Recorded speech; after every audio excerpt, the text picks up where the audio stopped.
नमस्कार श्रोताओं, आप सुन रहे हैं एक विशेष रिपोर्ट। आज हम बात करेंगे एक ऐसी दर्दनाक घटना की जिसने पूरे देश को झकझोर कर रख दिया। हम आपको ले चलेंगे 22 अप्रैल से 9 मई तक की उस सच्चाई की यात्रा पर जिसमें आतंक, आक्रोश और अंततः जवाबी कार्रवाई की गूंज है। ऑपरेशन सिंदूर।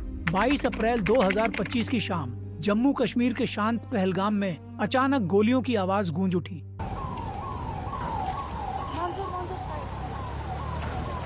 मरा चलना यार। ओए था कोई दिसता जहांगीर तो यार बिहारियां पीछे जुलदे यार तुम मौत की कसम है। 26 टूरिस्ट जो छुट्टियां मनाने आए थे उन्हें बर्बरता से मौत के घाट उतार दिया गया।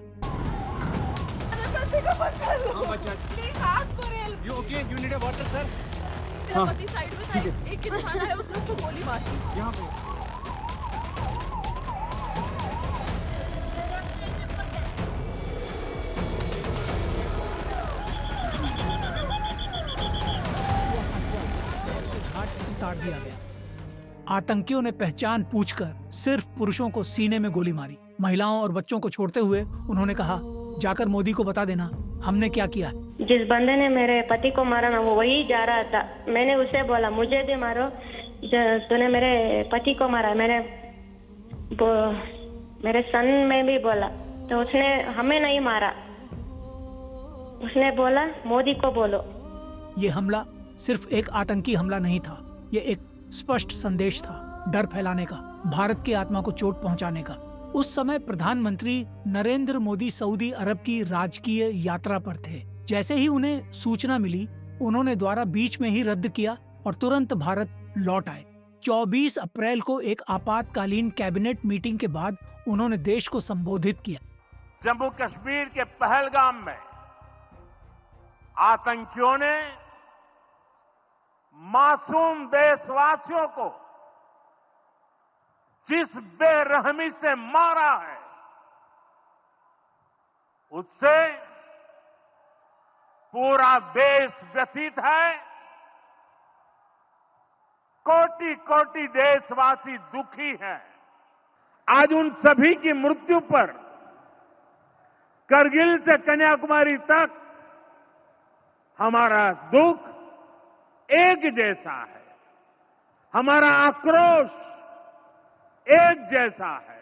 मैं बहुत स्पष्ट शब्दों में कहना चाहता हूं, जिन्होंने ये हमला किया है,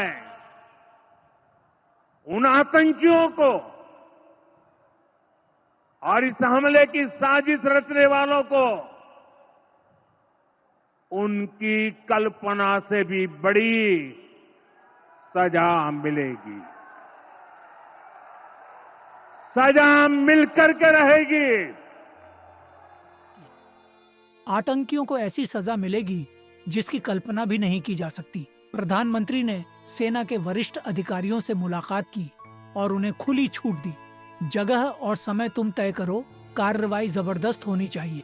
25 अप्रैल से 4 मई के बीच जम्मू, उधमपुर, अमृतसर और श्रीनगर में सेना की गतिविधियां तेज हो गई। इंटेलिजेंस ब्यूरो और मिलिट्री इंटेलिजेंस ने पीओके और पाकिस्तान में मौजूद आतंकियों के ठिकानों की सूची तैयार की। 5 मई को RAY ने रिपोर्ट दी, जैश-ए-मोहम्मद के प्रमुख ठिकाने पाकिस्तान और पीओके के सीमावर्ती इलाकों में सक्रिय हैं। यहीं मसूद अजहर का परिवार भी मौजूद था। 6 से 8 मई तक भारतीय वायुसेना के लड़ाकू विमानों ने रात के अंधेरे में सीमाओं के पास ट्रायल फ्लाइट्स की। दुनिया को कुछ पता नहीं चला। 9 मई 2025 की सुबह 3:30 पर भारतीय वायुसेना ने ऑपरेशन सिंदूर को अंजाम दिया। 25 मिनट की इस कार्रवाई में 9 आतंकी ट्रेनिंग सेंटर तबाह कर दिए गए। Deadly terror attack in Jammu and Kashmir's Pahalgam that claimed 26 lives. Now, according to a statement released by the government of India, altogether 9 sites have been targeted. 100 से ज्यादा आतंकियों को मार गिराया गया।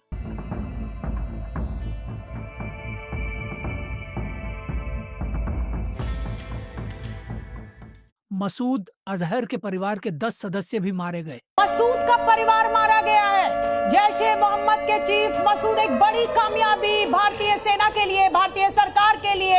मसूद अजहर का परिवार मारा गया है। ये वही मसूद अजहर है जिसने कांधार को अंजाम दिया था, जिसको छुड़वाकर आतंकवादी लेकर गए थे, और अब इसके परिवार को खत्म कर दिया गया है। इन सभी ठिकानों से ही भारत में आत्मघाती हमलों और ट्रेनिंग की साजिशें रची जाती थी। सेना के मुताबिक ये हमला इतना सटीक था कि पाकिस्तान को संभलने का मौका तक नहीं मिला। इस सैन्य कार्रवाई को ऑपरेशन सिंदूर नाम दिया गया, एक ऐसा नाम जो उन 26 टूरिस्टों को समर्पित था जिनमें कई सुहागनें थीं, जिनके सामने उनके पति मारे गए। ये ऑपरेशन एक जवाब था देश की बहन बेटियों का सुहाग उजाड़ने वालों को।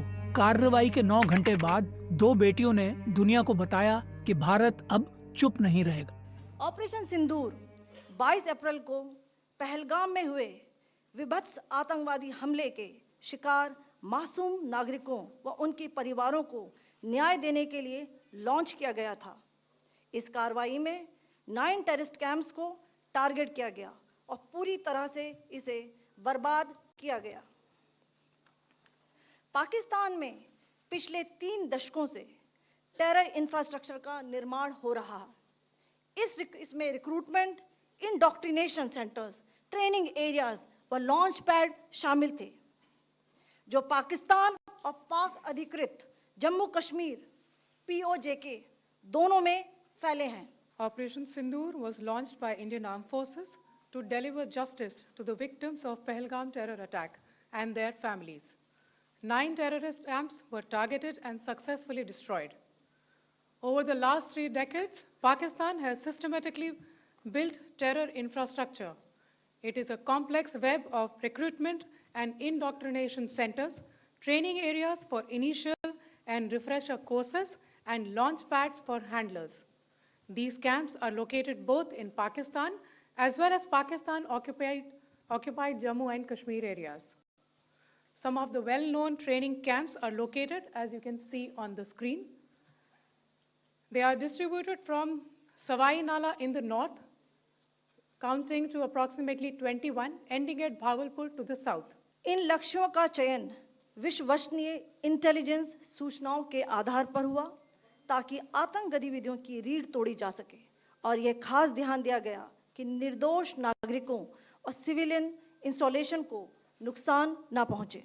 These facilities in perpetrating the terror activities, the locations were so selected to avoid damage to civilian infrastructures and loss of any civilian lives.